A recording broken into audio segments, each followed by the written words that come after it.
ये कहानी शुरू होती 2008 साल में पश्चिम बंगाल की एक छोटा से गांव में, जहां पायल और ऋषु की दो परिवार एक ही मोहल्ला में रहता था। पायल और ऋषु की घर बस 5 मिनट की दूरी पर था। दोनों बचपन से ही बहुत ही अच्छे दोस्त थे और दोनों की परिवार माध्यम परिवार से था। दोनों बचपन से ही एक स्कूल में पढ़ते थे। वह दोनों की दोस्ती इतना गहरा था कि वह दोनों स्कूल में एक साथ जाते थे और स्कूल से लौटते वक्त एक ही साथ लौटते थे। दोनों में खेलना कूदना लड़ना झगड़ना ये तो रोज की बात थी। दोनों की परिवार के बीच भी अच्छे मेल था, इसलिए दोनों की परिवार से उन दोनों की दोस्ती से कोई ऐतराज नहीं था। अब दोनों प्राथमिक स्कूल से हाई स्कूल में एक ही साथ एक ही स्कूल में भर्ती हुआ। वह दोनों पढ़ाई लिखाई में भी बहुत अच्छे थे, इसलिए वह दोनों ही अच्छे अंकों से 10वीं क्लास पास कर लिया। अब वह दोनों बड़े हो चुके थे। बुरा भला का समझ उन दोनों में आ चुका था, लेकिन उन दोनों के बीच सिर्फ एक अच्छी दोस्ती ही थी। प्यार की सिलसिला अभी तक शुरू भी नहीं हुआ था।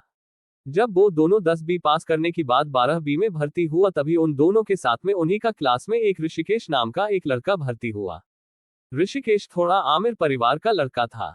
कुछ दिन जाने के बाद पायल और ऋषिकेश से थोड़ा बातचीत करने लगा था, लेकिन ऋषु पहले पहले तो ज्यादा ध्यान नहीं दिया था, लेकिन जब देखा कि उन दोनों मिलना झूलना थोड़ा बाद गया, तब से ऋषु उन दोनों पर थोड़ा नजर रखने लगा। देखा जाए तो ऋषु ने पायल को मन ही मन में बहुत प्यार करता था, लेकिन पायल उसे प्यार करता है कि नहीं वह ऋषु को पता नहीं था। पायल और ऋषिकेश की जब ऋषु एक साथ देखता था तब ऋषु मन ही मन में जलता था। जलन तो होने ही वाला था, क्योंकि ऋषु पायल से प्यार जो करता था। इस दुनिया में कौन ऐसा है जो अपने प्यार को दूसरे के देखना चाहता है? कोई नहीं। बसे ऋषु भी उन्हीं में से एक था। ऋषु को भी पायल और ऋषिकेश का मिलना जुलना बिल्कुल पसंद नहीं था, और ये बात पायल भी नोटिस की थी, क्योंकि पायल जब भी ऋषु से बातें करने के लिए आते थे तब पायल को थोड़ा गुस्से से बातें करता था। पायल को लगा कि ऋषु पहले की तरह नहीं है, कुछ बदला हुआ सा लग रहा है। एक दिन पायल ऋषु से पूछा, ऋषु क्या हुआ, मुझसे तुम ठीक से बात नहीं कर रहे हो? मैंने कोई गलती कर दिया क्या? ऋषु ने कहा, नहीं तो ऐसा कुछ भी नहीं। पायल ने कहा, नहीं नहीं, मैं तुम्हें बचपन से बहुत अच्छी तरह से जानती हूँ। कुछ तो बात है जो तुम मुझसे छुपा रहे हो। बोला ना बोलो ना, क्या बात है? लेकिन उस दिन ऋषु ने कुछ नहीं बताया। पायल ने ठान ली थी कि कल ऋषु से बुलवाकर ही रहूंगा कि दरअसल बात किया है। अगले दिन जब वह दोनों स्कूल में आया तो सबसे पहले पायल ने ऋषु को कहा, ऋषु क्या हुआ, अभी तुम्हें बताना पड़ेगा, नहीं तो मैं क्लास नहीं करूंगा। पायल ने बार बार कहने पर ऋषु ने बता ही दिया कि तुम्हारा और ऋषिकेश का मिलना झूलना मुझे बिल्कुल पसंद नहीं है। पायल ने पूछा, क्यों? ऋषु ने कहा, पता नहीं, मगर मुझे पसंद नहीं है। पायल ने कहा, क्यों, जलन है? ऋषु ने कहा, जलन किस बात की, लेकिन मुझे अच्छा नहीं लगता तो नहीं लगता। पायल ने कहा, ऋषु, मैं और तुम बचपन से एक साथ बड़े हुए हैं और हम दोनों एक दूसरे को बहुत ही अच्छी तरह से समझते भी और जानते भी हैं। तुम्हें क्या लगता मेरी और ऋषिकेश के बीच कुछ चल रहा है? ऋषु ने कहा, मुझे कुछ पता नहीं, लेकिन मैं क्या चाहता हूँ, मुझे क्या पसंद है, क्या तुम्हें पता है? नहीं ना। पायल ने, ऋषु जो भी बोलना है साफ साफ कहो, ज्यादा घुमा फिर कर बात मत करो। ऋषु ने कहा, तो सुनो, मैं बचपन से ही तुमसे प्यार करता हूँ और मैं तुम्हें किसी के साथ देखता हूँ तो मुझे। पायल ने हंसते हुए कहा, बुद्धू में भी तुम्हें चाहती हूँ और तुमसे अच्छा हमसफर मुझे और कहाँ मिलेगा, पागल। और रही ऋषिकेश के बात, वह सिर्फ मेरा एक दोस्त है और कुछ भी नहीं। मैं तो तुम्हारे अंदर छुपी हुई मेरी प्यार को देखना चाहता था कि तुम मुझसे कितना प्यार करते हो, क्योंकि मुझे पता है कि एक सच्चा प्यार करने वाला आशिक उसके प्यार को किसी के साथ देखना पसंद नहीं करता। वह दोनों आपने प्यार को पाकर बहुत बहुत खुश थे। बचपन से ही वह दोनों अच्छे दोस्त। अब दोनों की रिश्ता प्यार में बदल चुका था। उन दोनों की रिश्ता और भी गहरा हो चुका था। अब पायल और ऋषु की प्यार स्कूल से शुरू होकर कॉलेज तक पहुंच चुका था। पायल और ऋषु एक दूसरे को बेपनाह मोहब्बत करते थे। पायल और ऋषु दोनों ही कॉलेज में अच्छे से पास हो गया था, और कॉलेज से पास होते ही वह दोनों अपने खुशहाल जिंदगी को लेकर ढेर सारे सपने सजाए थे। लेकिन उन दोनों को क्या पता था कि उन दोनों की खुशहाल जिंदगी के सपने के बीच एक भयानक तूफान आने वाला है, और ये तूफान दोनों की दिल को झकझोर देने वाला है। लेकिन सवाल है कि पायल और ऋषु की जिंदगी में कौन सा तूफान आए थे जो दोनों की दिल में इतना गहरा चोट पहुंचा और दोनों अलग हो गए। पायल ने ऋषु को शाम को 4 बजे फोन करने की वादा किया था, ताकि वह दोनों कहीं घूमने जाने की प्लान बना सके, क्योंकि कॉलेज में पढ़ाई की वजह से वो दोनों बहुत दिनों से कहीं घूमने नहीं गया था। लेकिन शाम को 5 बज चुके थे, पायल का कोई फोन नहीं आया, इसलिए ऋषु ने ही पायल को फोन किया, मगर पायल ने ऋषु की फोन काट दिया। ऋषु को थोड़ा अजीब लगा, फिर भी ऋषु ने दोबारा फोन किया, लेकिन फिर से पायल ने फोन कर दिया। ऋष्व ने सोचा कि पायल तो ऐसा करता, लेकिन आज कोई ना कोई तो बात है, क्योंकि ऋष्व पायल से मिलने के लिए बहुत ही उत्साहित था। तभी पायल की फोन आया और कहा कि ऋष्व मैं आज कहीं घूमने के लिए नहीं जा सकती, और सारे बात मैं तुम्हारे घर में आकर कहती हूँ। ये कहकर पायल ने फोन काट दिया।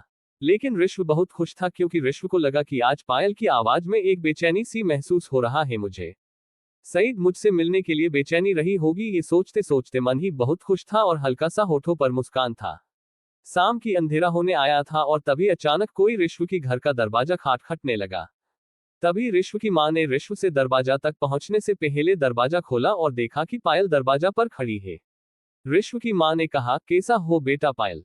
पायल ने ऋष्व की मां को नमस्ते करते हुए कहा, मैं ठीक हूँ, मैं थोड़ा ऋष्व से मिलने आया हूँ। ये कहते हुए पायल ने सीधा ऋष्व की कमरे में चला गया। पायल ऋष्व की कमरे जाते ही जोर जोर से रोने लगा। उसकी आंखों से आंसुओं की मोटी मोटी बूंदें गिर रहा था। पायल की रोना देखकर ऋष्व हक्का बक्का हो गया। उसे समझ में नहीं आ रहा था कि अचानक पायल को हो किया गया है और वह क्यों रो रहा है। ऋष्व ने सबसे पहले पायल की आंखों का आंसू पोंछे और कहा, पायल तुम क्या हो गया और तुम अचानक रो क्यों रहे हो? सब ठीक है ना? ऋष्व की इतना कहते ही पायल टूट गया और बिना कुछ कहे और भी जोर जोर से रोने लगी। ऋष्व ने पायल को हाथ पकड़ा और अपने हाथों में पायल की हाथ रखकर कहा, अब बताओ क्या हुआ और इतना रो क्यों रही हो? तुम सोच भी नहीं सकते कि तुम्हारा आंसू देखकर मेरा दिल में क्या गुजर रहा है। प्लीज बताओ ना पायल, क्या हुआ? उसके बाद पायल ने अपने आंसू पोंछा और अपने आप को संभल हुए ऋष्व का हाथ पकड़ते हुए कहा, ऋष्व हमारे रिश्ता यही तक थी, आज के बाद हम दोनों एक साथ कभी नहीं मिलेंगे। पायल की ये बात सुनकर ऋष्व ऐसा झटका कि 420 वोल्ट की बिजली उसके शरीर में से गुजर गया। ऋष्व ने पायल की हाथों को कस के पकड़ा और चिल्लाते हुए कहा, तुम पागल हो गई हो क्या बोल रहे हो? तुम्हें पता है तुम होश में तो हो? पायल इतना रो रहा था कि आप सोच भी नहीं सकते। पायल को ऐसा लग रहा था कि उसकी जिंदगी वहीं पर खत्म हो जाएगा, लेकिन खुद को समझते हुए ऋष्व की हाथों को पकड़कर अपने पास बिस्तर में बिठाया और रोते हुए कहा, ऋष्व मैं जो कह रहा हूँ वह ध्यान से सुनो, मैं अब और तुम्हारा नहीं रहा, मैं किसी और की अमानत बनने जा रही हूँ। क्योंकि पिताजी ने आज ही मेरा रिश्ता तय करके आया और ये रिश्ते से घर की सब बहुत खुश है। ऋष्व पगली की तरह एक जिंदा लाश बनकर पायल की बात सुन रहा था। ऐसा लग रहा था कि पायल की बात सुनकर ऋष्व बेहोश हो गया है और उसे समझ में नहीं आ रहा था वह क्या और कैसे बोले।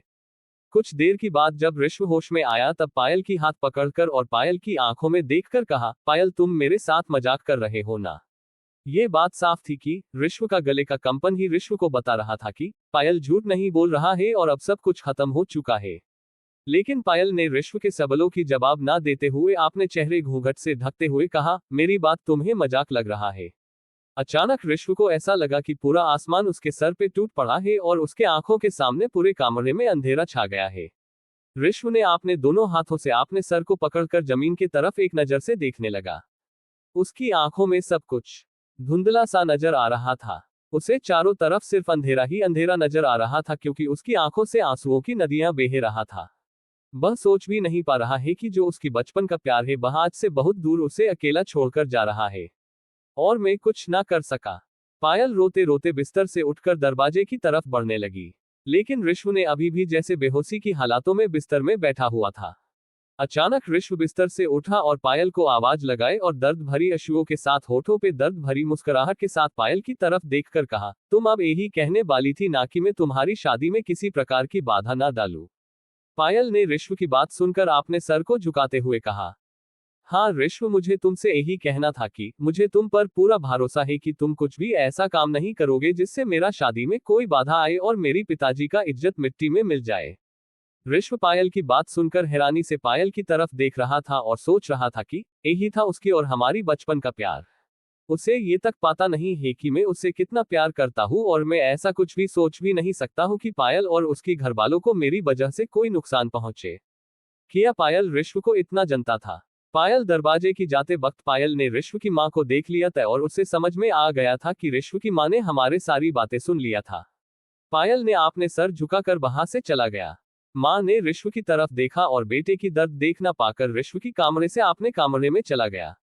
ऋष्व को जब जाया की चेहरा याद आया तो उसे उसकी सारे आंसू नकली लगने लगी थी, क्योंकि पायल की चेहरे पर शादी की खुशी का झलक अब ऋष्व याद कर पा रहा था। पायल की मजबूरी ने सिर्फ ऋष्व दिल ही टूटा नहीं, उसका भरोसा भी टूट चुका था।